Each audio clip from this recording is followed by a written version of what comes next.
1460 WVOX. Now, live from Whitney Media, 1460 WVOX, the Greenburgh Report, with Greenburgh Town Supervisor Paul Feiner. You can join in the conversation at 914-636-0110. Now on 1460 WVOX, here's Greenburgh Town Supervisor Paul Feiner. Good morning, everyone. My name is Pauline Mosley, and I'm filling in this morning for Paul Feiner, Town Supervisor of Greenburgh.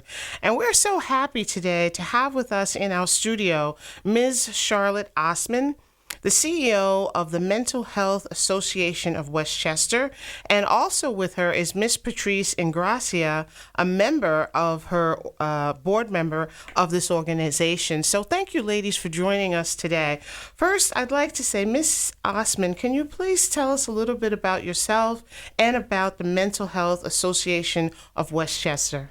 Sure. Good morning, Pauline. Thanks so much for having us. The Mental Health Association of Westchester is located at 580 White Plains Road in Terrytown. So we are in the town of Greenburgh area, proudly for many, many years. Basically, our organization has been doing advocacy, education, and direct services for people around mental health and advocating for mental health for over 75 years. We're just happy to be here, and we're happy to have Patrice, a long-term board member of ours, here as well.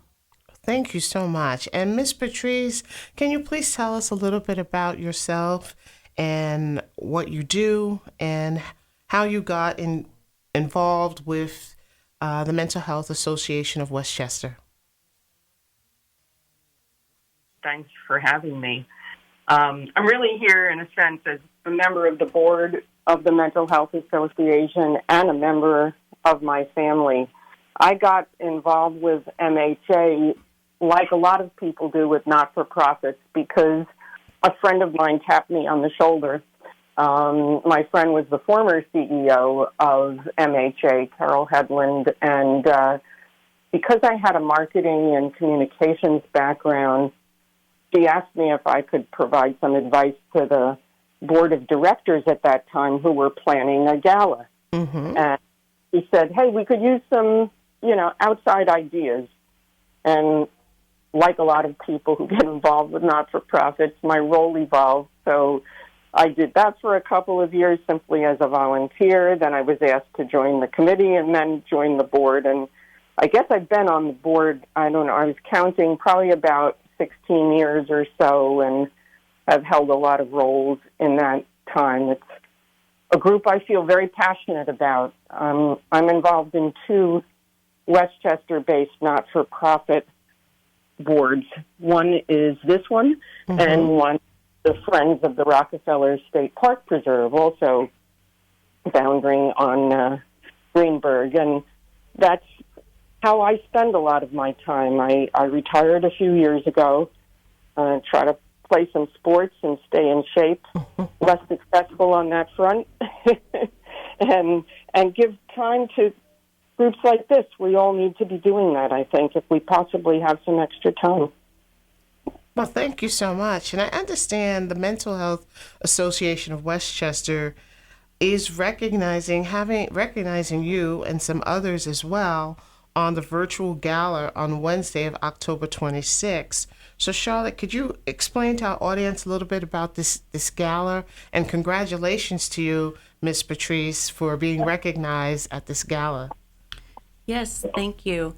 We will be having a virtual gala, and one of our honorees is Patrice, and I'm going to recognize her family as well, and I'm going to allow her to talk in more detail about the gift and the intention of the gift from her family. We're very grateful for that. We're also honoring Lori Cole, who is the executive director of the New York State Council for Behavioral Health Community Agencies, as well as one of our longtime community CASA volunteers.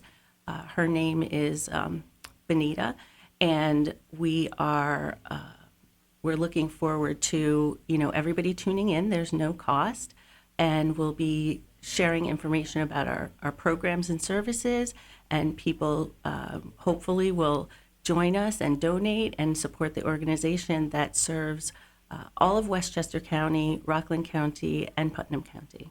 Thank you. So where can we go to learn more about this organization and contribute? Is there a website that you could share with our audience? Yes, you can go to mhawestchester.org, and you can see both information about the gala, news, and other things that are happening, job postings, all sorts of information. Okay, well, thank you so much. We're going to take a break right now. This is Pauline Mosley sitting in for Paul Feiner, Town Supervisor of Greenburgh. And today our guests are Miss Charlotte Osman and Miss Patrice Ingracia. So please tune back to come back and hear more about this phenomenal organization and the gift that Miss Patrice Ingracia and her family has given to the Mental Health Association of Westchester.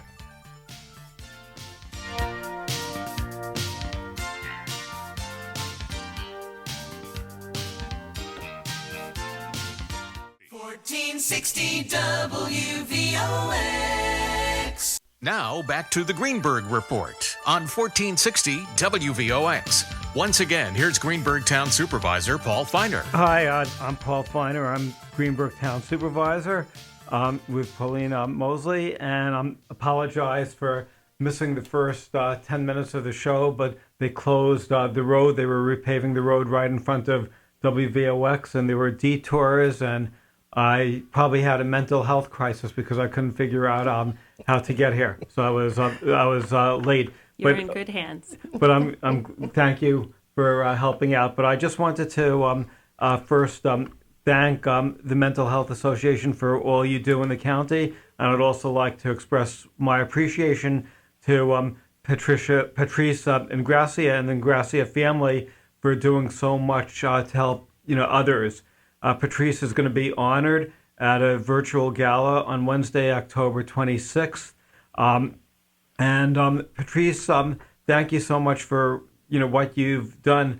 And could you tell us a little bit about why you're so so charitable and why you feel it's important to give back? Well, thanks, Paul. I appreciate your getting there despite the mental health crisis. This is in my family's tradition. I want to say that my grandmother, Beatrice, who came to the United States at the age of 12 with her family, very poor Italian immigrants that moved to the Lower East Side, they had no money to donate to anybody, but she started something that is in our family today.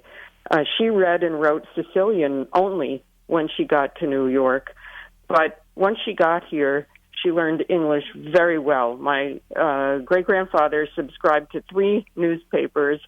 There was always reading and writing in the house.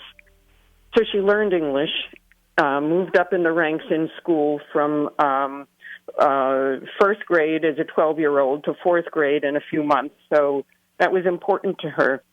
And once she got to be an adult, she used her language skills to help other people. Her home was always full of other Sicilian immigrants for whom, she read and wrote letters back to friends and family in Sicily, translated documents for them.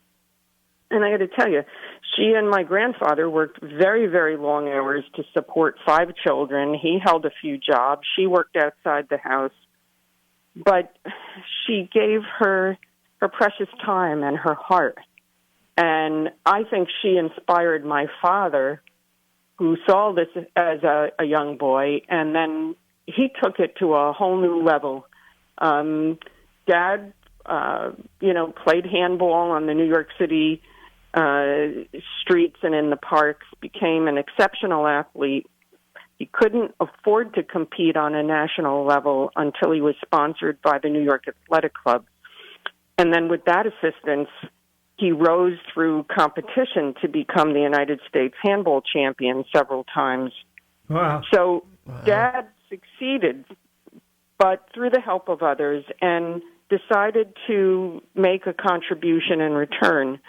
So he had founded his own company. He was incredibly busy, but at the New York Athletic Club, he kind of moved through the ranks as a volunteer and started the New York Athletic Club Athletes Fund with others. And they raise money to this day for inner city sports programs and for aspiring Olympians.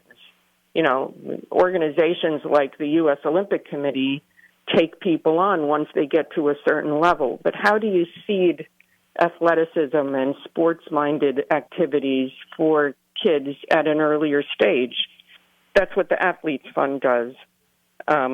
He also raised money for the Catholic Church's mission to minister to our armed forces stationed abroad because he was very friendly with a priest who was in charge of that. And then through his work, he met a man whose daughter was affected by a mostly childhood disease called histiocytosis and started a national gala to help them fundraise. So it still goes on today. And all of this, I believe, is what instilled in their kids the concept of giving back to communities.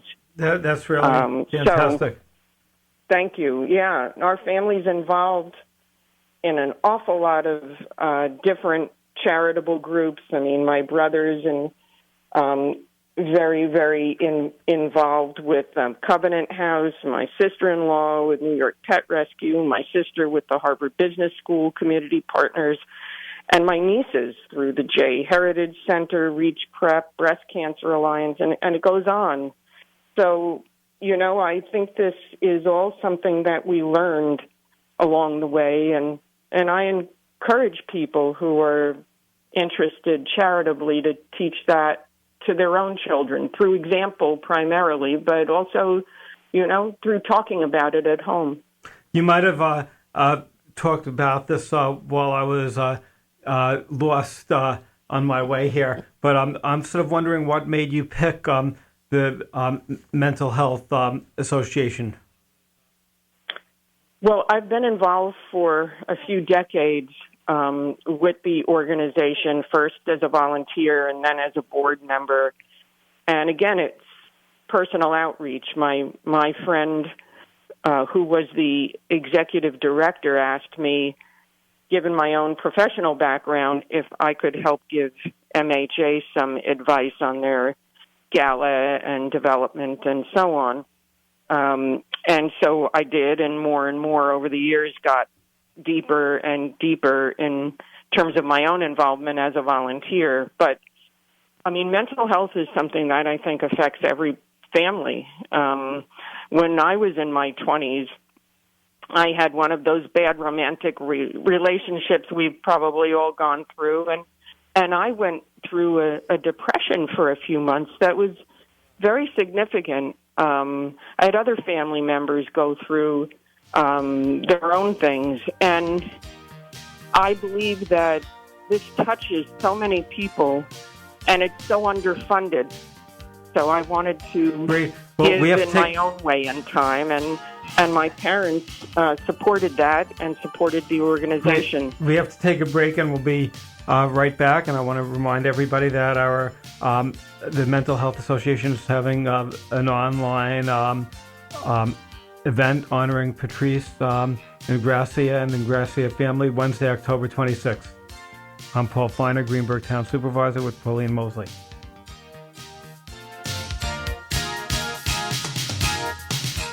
Now back to the Greenburgh Report on 1460 WVOX. Once again, here's Greenburgh Town Supervisor Paul Feiner. I'm Paul Feiner, Greenburgh Town Supervisor. And Pauline, you had a question about mental health? Yes, I do. Thank you, Paul. I wanted to ask our guest today, Charlotte, about the most recent service that the Mental Health Association of Westchester has partnered with the Greenburgh Police Department, I believe as part of the Mobile Crisis Response Team. Can you tell us a little bit about this new partnership? Yes. The partnership is actually coming out of county government, and we were asked to be one of, I believe, 8 teams in total And so we're servicing Mount Kisco with one team, and we also have a team that's working with the town of Greenburgh. And the idea is that instead of first responders having to go out to situations where they're called to where there may be a mental health issue, having to try to negotiate that on their own, that just like when somebody needs health care, they call an ambulance, or there's a fire, they bring the fire truck. They thought, well, maybe we should bring the social workers. Maybe we should bring peers, people with lived experience. And so what we do is we're actually embedded in the police department. So when the dispatch receives a call, and it makes sense to bring the social work team along, that's what they do. And it's a new model. It's one that I think makes really good sense. And particularly for this time, we've seen so many situations involving mental health where things have gone badly. And we support the police and we want to support the police in the community. If there's a balance that needs to be struck between kindness and support and criminal justice and those sorts of things. So it's a way that we can work together to make sure that people are safe and that they get the services that they need, and that they're done in a kind and a gentle way. And we're still ramping up. It's a very challenging I can imagine. time in terms of gathering workers because it's hard work, and everybody is having workforce challenges. So just like everybody else, it's hard to retain and recruit staff. But we're building the team, and the work that we've done so far has been very rewarding. And again, we have tremendous support, including funding from the county. And it's really due to the commitment from George Latimer and Commissioner Michael Orth from the Department of Community Mental Health Services that we're able to do this work. So we're looking forward to some very good outcomes. During the break, you mentioned that during the pandemic, people who normally don't have mental health problems did worse than people who normally get serviced by programs offered by the Mental Health Association and other groups. Yes, I think that there's a very difficult climate right now. It's partially because of the pandemic. It's partially because of gun violence. It's partially because of racial injustice. It's partially because of war in the Ukraine. There's a culture of anxiety and fear. I think that everybody is struggling with. Life has changed for everyone. And as I was saying before, there are the clients that we serve who've been dealing with mental health challenges, sometimes for many years, are used to negotiating and navigating difficult circumstances. Could be the symptoms of their illness. It could be poverty. It could be homelessness. Could be employment challenges. But the general population, at a moment's notice, had the whole world turned upside down. And everybody had to feel that experience of the rug being pulled out from under them and having to negotiate and be resilient and adaptive. And I think all of these things combined has forced people to take stock of family life, of work life, and mental health, and what that means to them and their family. I think particularly children were impacted.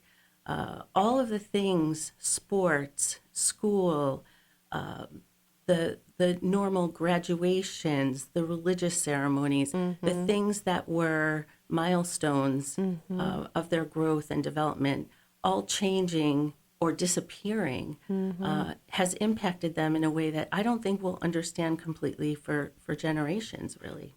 In terms of the gala that you're having on Wednesday, October 27th, 6th honoring Patrice and Gracia. People want to watch the gala. How do they go about doing that?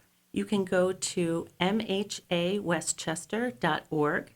That's where you'll find our agency website, and it has a link to the gala. It is free to join. We hope that people will join in and help us to celebrate our honorees, Patrice and Gracia and the Ingracia family.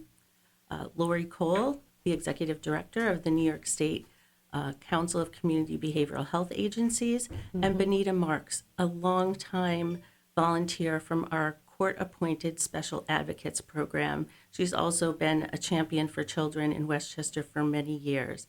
And we hope that Patrice and her family's good work will inspire others to support this.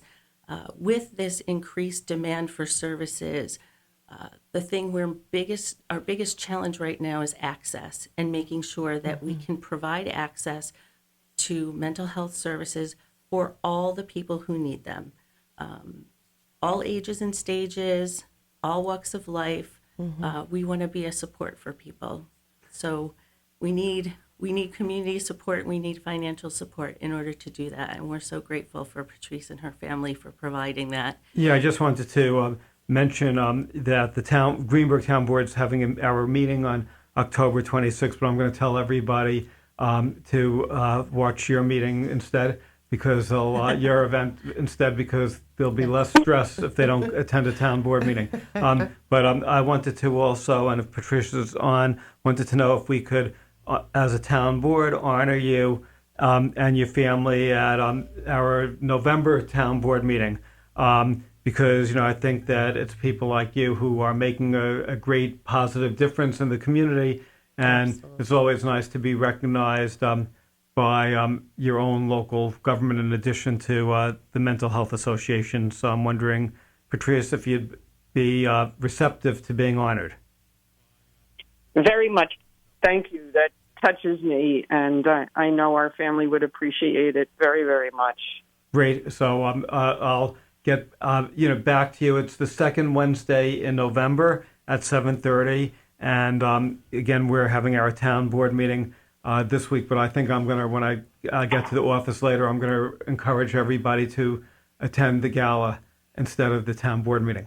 That's gracious. Thank you. And I'm sort of wondering, if people have mental health issues, or if I, as a town supervisor, have constituents who have mental health issues, what's the first group that I should reach out to? Would it be the Mental Health Association? Would it be the police? What would you recommend? Well, of course, I'm going to recommend the Mental Health Association of Westchester. And you can find various numbers for various different services on our website. But if you were to contact folks at the county, or if you were to contact, hopefully, the Greenburgh police know us well now, those folks refer to us all the time. But I think the website is really a good place to start, because it has a list of all the different kinds of services. And we provide, again, cradle to grave services. We do things that people may not know about, things such as employment services. We do traditional sorts of things like care management. We have clinics. We have school-based clinics. But now we have even mobile mental health services, both individualized mobile mental health services where people will come out to you to provide support in the community, whether it be your home or another site that you choose. But we also have 2 retrofitted recreational vehicles that we are taking out into the community, places of worship, schools, homeless shelters, farmers markets, and reaching people in that way. So now that we have some reduced stigma, we're really able to get out there in the community and help folks. That is great. I really appreciate what you're doing. And I hope you'll be able to also attend our town board meeting when we honor Patrice, because I think that is really important for people to take advantage of your programs if they have mental health problems. So thank you. Thank you so much for having me today. Yeah, thank you. This Great. has been awesome. Thank you I'm for Paul the work. Feiner. I'm Greenburgh Town Supervisor, and we'll be right back.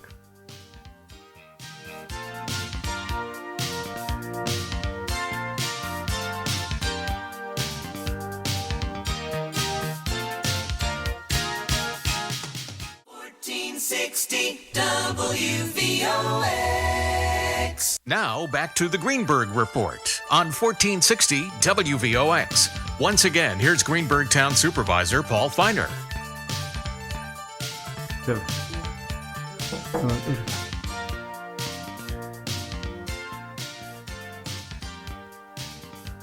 hi, I'm Paul Feiner with Pauline Mosley, and we have a special guest for the last segment of the show. Yes, we're so happy to invite Jesse Bondet from Pace University, Director of Esports. Jesse, can you tell us a little bit about yourself and the new addition that has taken place at Pace for the esports? Yeah, sure thing. Thanks for having me on. So yeah, I'm Jesse Bodoni, Director of Esports over at Pace University. A bit about myself. I've been a gamer my whole life. I have a background in higher education and in athletics. I was a soccer player at the collegiate level, played first in professionally out in Colorado with the Rapids, and then transitioned over to the world of scholastic and collegiate esports. So that's where I came from and where I'm at now.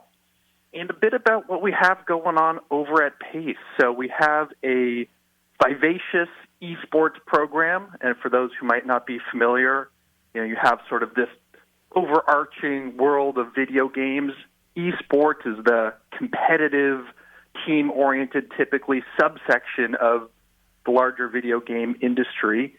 And in many ways, it mirrors traditional sports teams and athletics. There's teams and different game titles. They practice. They play against other schools.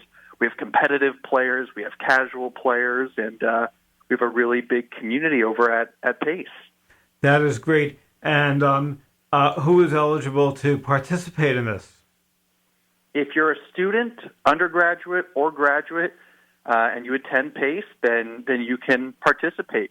Whether you're a casual gamer and just want to hang out and play the games you enjoy with friends and your peers, that's an option. We have spaces for you. We have a great online community. Or if you're competitively oriented and want to be part of a team and want to pursue sort of competitive excellence, then we have an opportunity to do that as well. Do other universities do the same thing, or is Pace unique? It's a more recent and nascent industry. Collegiate esports, the first varsity program was Robert Morris University in Illinois in 2014.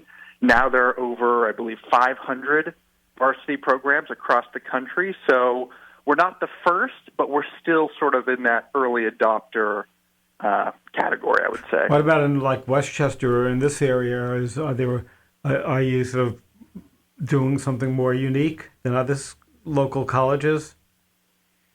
Yeah, as far as I know, it's the only institution in Westchester that has an esports offering. But there might be others, but as far as I know, this is the only one. Well, thank you, Jesse. I understand Mark Brown is also the athletic director there at Pace as well. And I wanted to know, do you think down the road that members of the community could come and watch Pace students participate in the esports, like fans, or could they tune online, or how does that work? Yeah, that's a great question. I think it's definitely something that we're working towards and that a lot of more developed esports programs are working towards.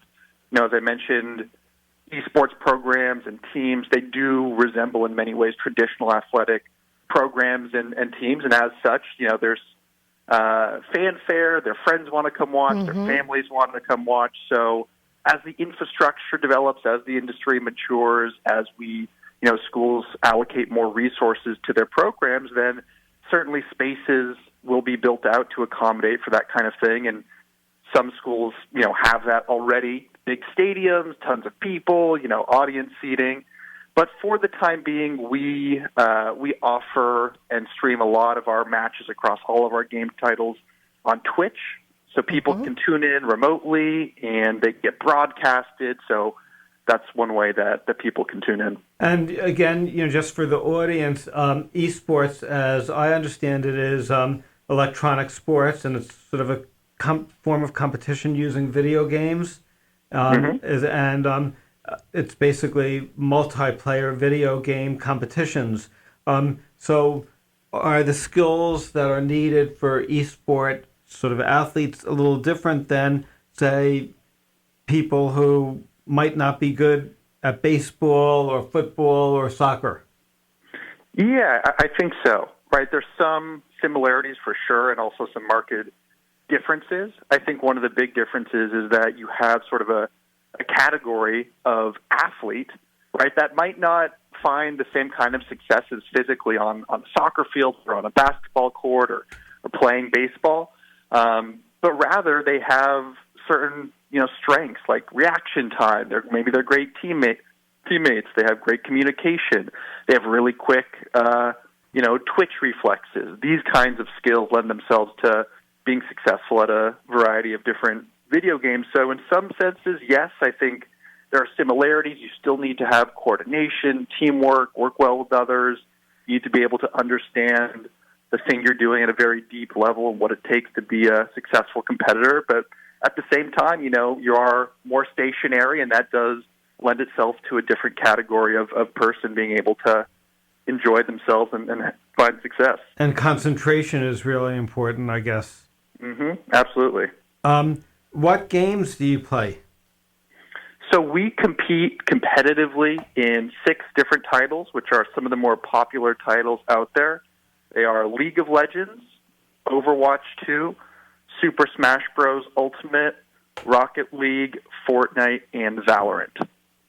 That is, that is great. In terms of the college, has the administration been helpful in terms of, was this a hard sell getting them to support esports?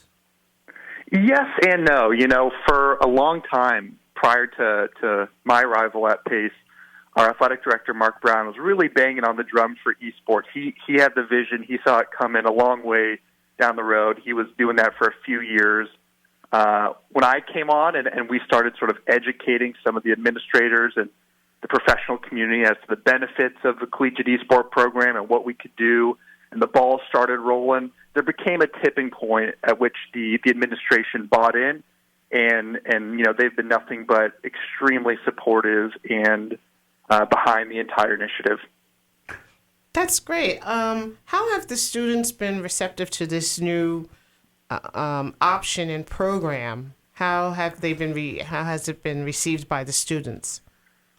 It's been overwhelmingly positive. The reality of our cultural moment is that every collegiate campus has a massive demographic of gamers. It's just ubiquitous in our day and age, but the difference is that most of them just game alone in their dorm rooms, sort of siloed from their peers.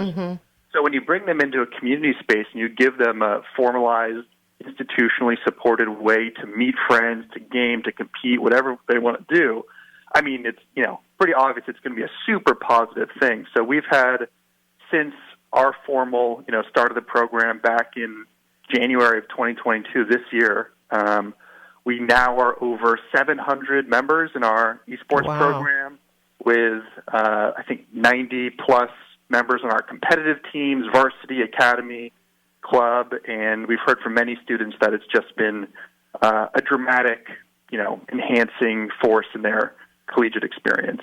Right. So do you have like a selection process, or if a student wants to be a part of the team, they're allowed to be a part of the team? It's a little bit different from school to school. Okay. My philosophy is that I want to cast as wide a net as possible and provide opportunities for all gamers. So we have tryouts for our varsity, academy, and club teams. But for our club teams, we have a no-cut policy. So if you want to play, you get to play. You're on the team no matter what. But if you really want to play at a higher level, we do have a bit more selection woven into those levels. That is great. Feel bad I'm not 18. I would have applied to Pace University. In terms of if people want to get more information about the program, how do they do so?